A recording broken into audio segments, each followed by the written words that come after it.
1965, in mid-1965, I was loaned to the Lunar Orbiter Project at NASA on Langley Field. They had problems with a piece of electronic equipment that was bottlenecking their production of photographs. I was taken into the laboratory where the equipment was malfunctioning.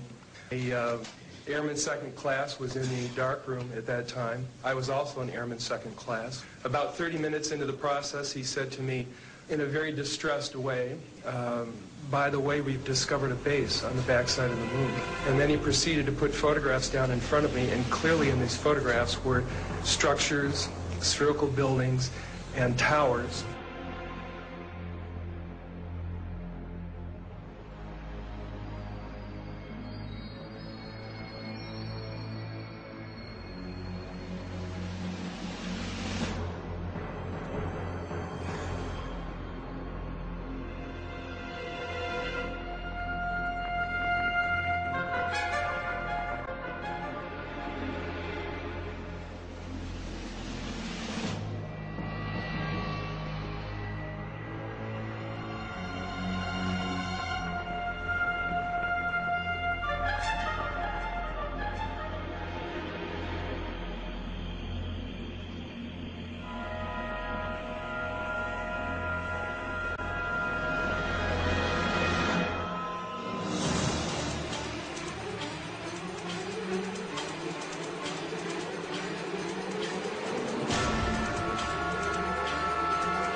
We always airbrush these out before we sell them to the public.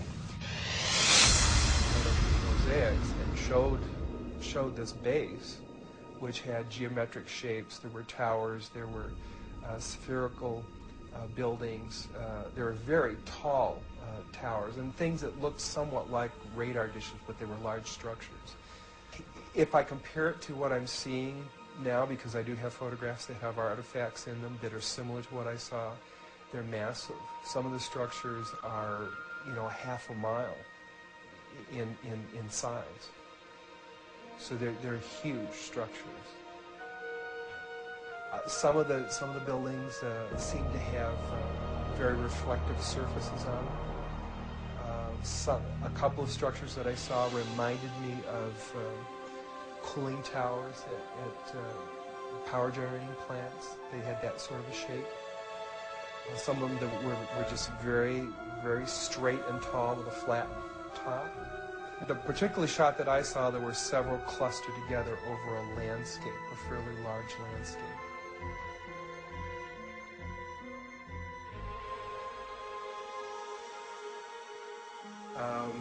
I worked there for 3 more days, and I remember going home and naively thinking, I can't wait to hear about this on the evening news. And here it is, more than 30 years later, and I hope we hear about it tonight. And I will testify under oath before Congress that what I'm saying is the truth.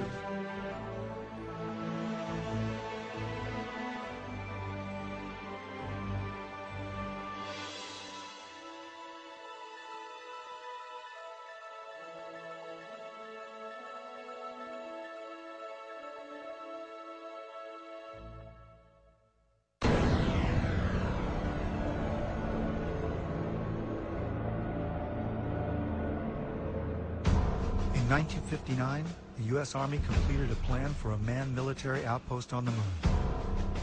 The Horizon Lunar Outpost was said to be necessary to protect United States interests on the moon, to conduct moon-based surveillance of the Earth and space, to act as a communications relay, and to serve as a base for exploration of the moon. The permanent outpost would cost $6 billion and become operational in December 1966 with 12 soldiers. The base would be defended against Russian overland attack by man-fired weapons. The Apollo program began only 2 years after the Horizon report, but a moon base would not have been established earlier than the 1970s.